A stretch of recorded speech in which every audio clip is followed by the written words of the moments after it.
دیکھیے آج کے مسائل کے اندر 2-3 مسائل آپ لوگوں کو سمجھا دوں. ایک مسئلہ تو کل میں نے آپ لوگوں کو بتایا تھا کہ آج کل ایک بزنس کیا ایک لوگوں کے درمیان ایک تعامل ہے کہ انسان ایک تو یہ ہے کہ ایک ہی ملک کی کرنسی ہے، جیسے ہندوستان کی کرنسی ہے، اور ہندوستان کی کرنسی میں ایک طرف سے ہندوستانی کرنسی ہے، دوسری طرف بھی ہندوستانی کرنسی ہے، تو اس کے لیے تو کمی زیادتی کے ساتھ میں لینا دینا یہ حرام ہے اور یہ سود ہے. جس طرح آپ کسی کو 100 روپیہ دے رہے ہو اور اس کے پاس سے 120 روپیہ لے رہے ہو، کسی کو 10 لاکھ روپیہ دے رہے ہو اور 1 سال کے بعد پھر اس سے مطالبہ کر رہے ہو کہ بھئی 11 لاکھ روپیہ دینا، تو یہ اوپر کا جو 1 لاکھ روپیہ ہے یہ سود ہے. اس لیے کہ آپ نے اسے ادھار دیا اور ادھار دینے کے بعد جتنا دیا ہے آپ اتنا ہی ریٹرن لے سکتے ہو، اس سے زیادہ اگر آپ نے لیا تو یہ سود ہو جائے گا. سامنے والے نے اس سے کم دیا تو وہ بھی سود ہو جائے گا. تجارت الگ ہے کہ اگر آپ نے بزنس میں لگایا ہے، بزنس میں لگانے کے بعد آپس کے شرائط اور ٹرمز اینڈ کنڈیشن آپ لوگوں نے طے کر دیے ہیں، وہ ایک الگ چیز ہے. لیکن اگر ادھار دیا ہے کسی کو تو پھر اس میں کمی زیادتی حرام ہے. لیکن اگر 2 ملکوں کی کرنسی جیسے آپ انڈین روپیز کسی کو دے رہے ہو اور اس کے بدلے میں آپ سعودیہ کے ریال لے رہے ہو، امریکہ کے ڈالر لے رہے ہو، چائنا کے کیا ہوتے ہیں بھائی آرم بھی، چائنا کے آرم بھی لے رہے ہو، ملیشیا کے رنگٹ اور وہ لے رہے ہو، تو 2 ملکوں کی جو کرنسی ہے اس کے تبادلے کے وقت میں کمی زیادتی جو ہے وہ جائز ہے. لوگ یہ پوچھتے ہیں کہ مارکیٹ کے اندر جو بھاؤ ہے اس سے کم میں لے سکتے ہیں کہ نہیں، اس سے زیادہ میں لے سکتے ہیں کہ نہیں، لے سکتے ہیں، کوئی حرج نہیں. اس لیے کہ 2 ملکوں کی کرنسی ہے، 2 مختلف الگ الگ جنسیں ہیں، اس میں سیم ریٹ کا ہونا کوئی ضروری نہیں ہے.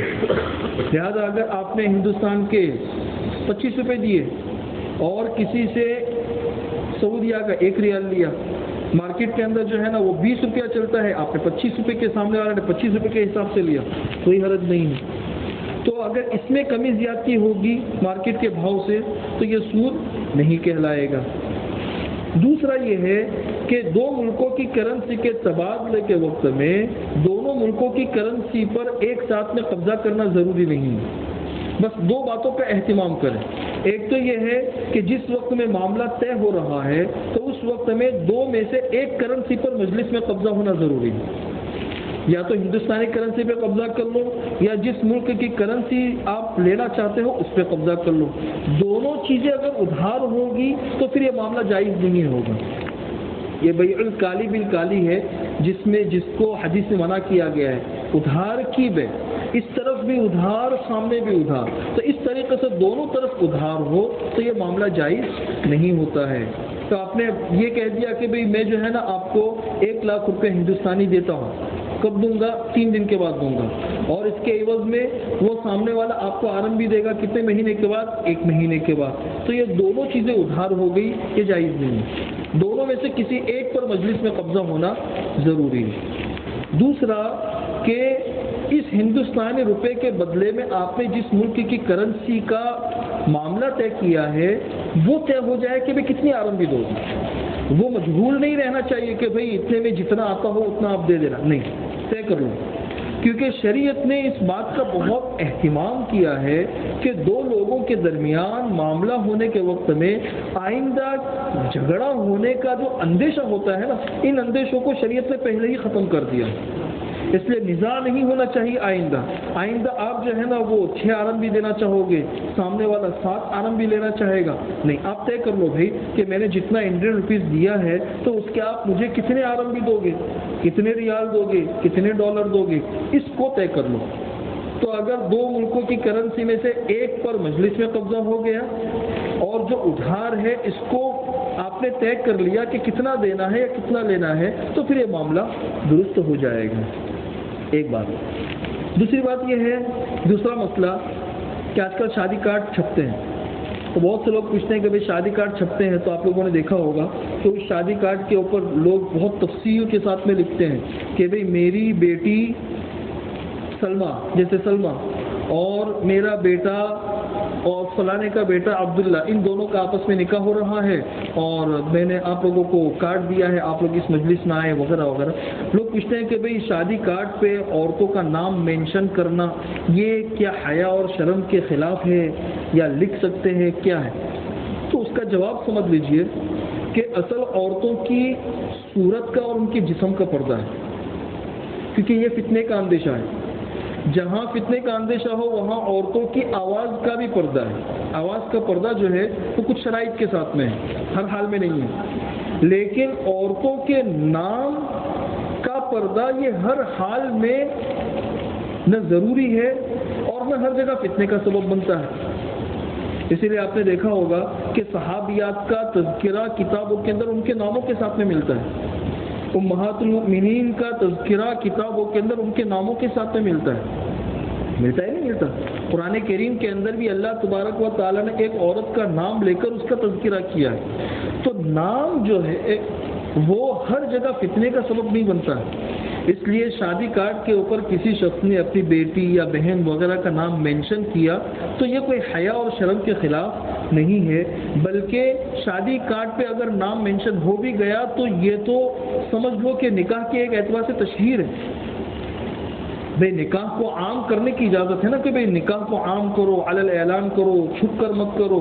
تو یہ نکاح کو عام کرنے کی ایک تشہیر ہے کہ جو لوگ دیکھیں گے تو وقت پر وہ لوگ گواہی بھی دے سکتے ہیں کہ ہاں بھئی ہمارے پاس میں نکاح نامہ آیا تھا، اس کے اندر اس شخص کا اس لڑکی کے ساتھ میں نکاح ہوا ہے، گواہی بھی دے سکتے ہیں. فقہا کے نزدیک یہ ہے کہ جب مجلس نکاح ہو تو اس میں لڑکی کا نام لیا جائے، لڑکی کے باپ کا بھی نام لیا جائے، تاکہ سارے مجمع کو پتہ چلے کہ بھی اس لڑکی کی اس لڑکے کے ساتھ میں شادی ہو رہی ہے.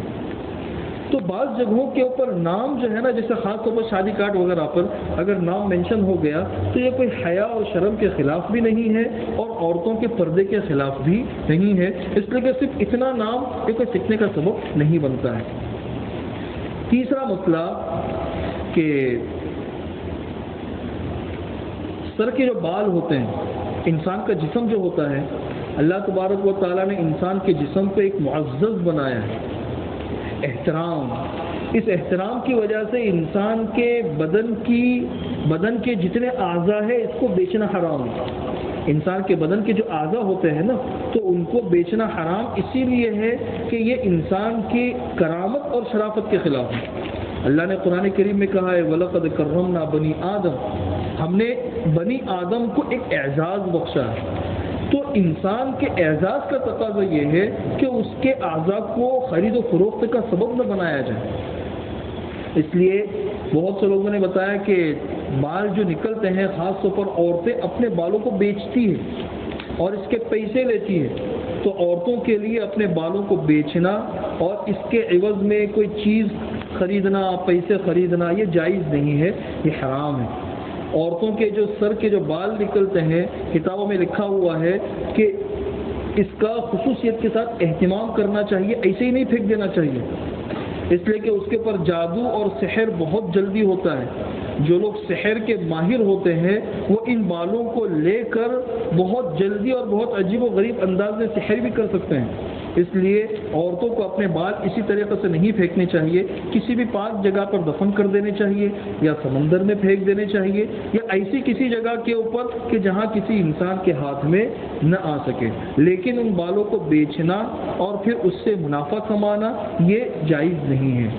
یہ 3 مسائل تھے، اس کو دھیان میں رکھو. آگے کے مسائل انشاءاللہ کل بتا دیں گے.